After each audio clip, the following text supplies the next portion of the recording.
So welcome to this presentation on the app of design to help users learn vocabulary. My name is Catherine, and this is an assignment as a part of the UX Fundamentals course for Career Foundry. During this time, I'll be taking you through how the app was designed and its directions moving forward.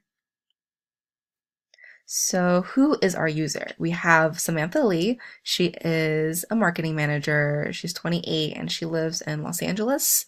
She went to a top university in California where she majored in communication studies. Her passions include reading, meeting up with her friends, finding new restaurants to try, and also being up to date on marketing trends. Samantha is very professionally motivated. She often attends conferences and other networking events that she enjoys both on a social and professional level. She is a true people person. So, what is she motivated by and what are her goals? She loves meeting with a lot of people, and she meets both with internal and external stakeholders in her company. So there are a lot of client interactions. She wants to improve her communication skills during these interactions, both written and verbal. She wants to be seen as a subject matter expert in her company and would love to get her hands on writing some blogs for her employer as well to really push that subject matter expert reputation that she wants to craft. And lastly, she wants to keep track of all the words she's learned when she's reading, the newspaper, random interest articles that she comes across, and books off the New York Times bestsellers list. So she's quite a reader for her passion, but also to improve those communication skills that she wants to work on. So the problems that she faces, Samantha is like many of us when it comes to learning. She easily forgets things she has learned. She works full time as a marketing manager, and so she's no longer in that school atmosphere. She writes down things that she learns on Post-its, random notebooks, and our all-time favorite, the Notes app on her phone. The problem is it's all over the place. It's not consolidated for Samantha. Furthermore, when will she look at those words again on her post-it or her notebook? So the problem she faces is that Samantha forgets the words she learns. She doesn't have a consolidated place to keep all of her learned words, and she doesn't review the new words she has picked up to make it an integrated part of her vocabulary. So on the topic, Samantha would say, every time I see a new word, reading the newspaper or a book, I get really excited. I mentally make a note to remember it. As soon as I turn the page, I forget it. I've tried jotting them down in my notes, and that doesn't help either. I understand Samantha very well. So the problem that Samantha faces is that she will forget something, task words, really anything, unless it is written down. So Samantha needs a way to learn new vocab because she forgets it. She needs a way to integrate learning into her life in an engaging way since she forgets it is a priority of hers. So that would mean it would be something that she would look forward to doing and not just forgotten. So we want to help people like Samantha have an effective way of keeping track of their new vocabulary with reminders on when to refresh these new words that they want to learn through reminders and goal tracking to keep them motivated. So to answer Samantha's need, I came up with PopWiz. So this is a scan of a low fidelity wireframe I drew up to quickly communicate that initial onboarding process. I wanted it to be interactive, informative, and engaging for Samantha, and the value proposition and that first screen would help Samantha see just why she wants to use it, and the second screen ideally would show the process of adding a word and the ability to set reminders. So you can see that I wanted to keep it engaging with an animated screen that scrolls to reveal that ability to add that reminder.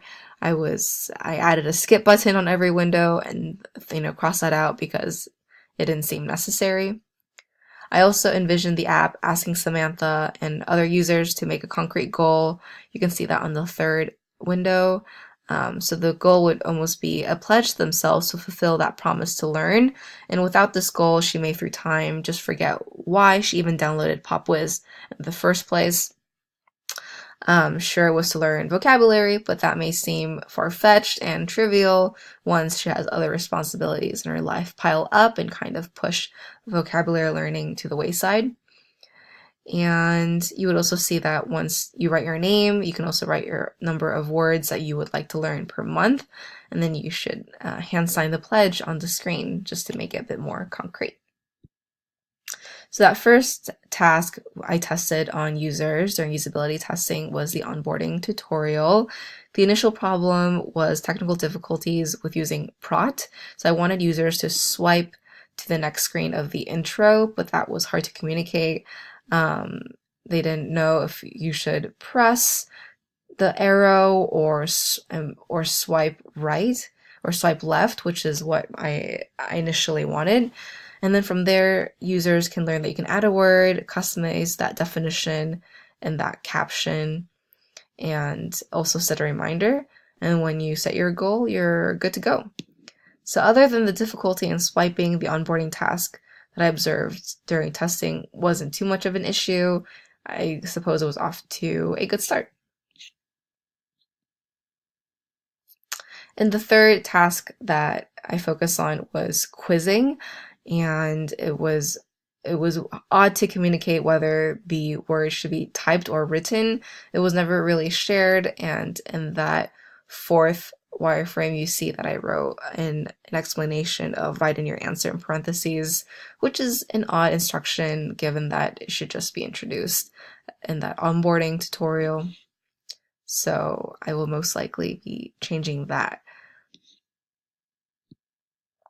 And in that third task of adding a word, which I find that was also a bit confusing after user testing, because when user asked what the timer is for, and I had to question myself in asking how the timer relates to all of the words as a whole. So the timer should at this point just be a general notification in the user settings that you can access in the upper left hand corner in most windows, and adjust that setting as to when you want to receive that notification. So this was also a learning experience. In general, what improvements can I make? I can make a lot, but just some notable ones is possibly adding a first arrow in the first slide onto designate how do you swipe through the onboarding tutorial. And you can also share what they're skipping if they choose to skip as well. So, they would know that they're skipping through some instructions for that. And in the second task, I can share how do you write in your answer during the onboarding tutorial instead of having that reminder each time, which the user should learn after the first couple of times, and also rethinking where to place that timer feature. So most likely in the user settings. And third, the timer function is not really explained, and I can see that being tedious if you have to set a timer for every single word that you added to the app. So that should be explained. Different things I've learned during this process is that you should keep your prototype easy to navigate for the user, that the prototype should be the easiest thing to use and communicated before you even mess around with different UI features. And I also learned that the order of the scenario task matters. So I should have ordered it in a way that was logical. So onboarding, then adding a word, then what you would do when you wanted to quiz yourself, rather than switching the quiz and the adding the word. And that did not make sense, really. And this is obvious, but I should also think through the processes myself and play around with the prototype and follow my own usability testing before subjecting my users to it. So what are some upsides to the app? There are a few. So one user commented that they liked the feature of changing the order of the words. You can change it from alphabetical, oldest to newest, or newest to oldest. You can also customize verse for writing in your word, which helps with remembering the words and memorization, and which would be good for visual learners. And you can also personalize that definition of the word for easier memorization as well. So the app will come up with a suggested definition, but it encourages you to write in your own. So areas to improve is basically figure out what exactly would be too much in the onboarding tutorial. Would it be too long if I explained the user settings, and that you can go and add the timer feature in there, and also scheduled notifications. And also I ought to figure out what is a better way for the timers and reminders to better serve the user. So that concludes my presentation on PopWiz. I really hope you enjoyed it, and let me know if you have any questions. Thanks so much.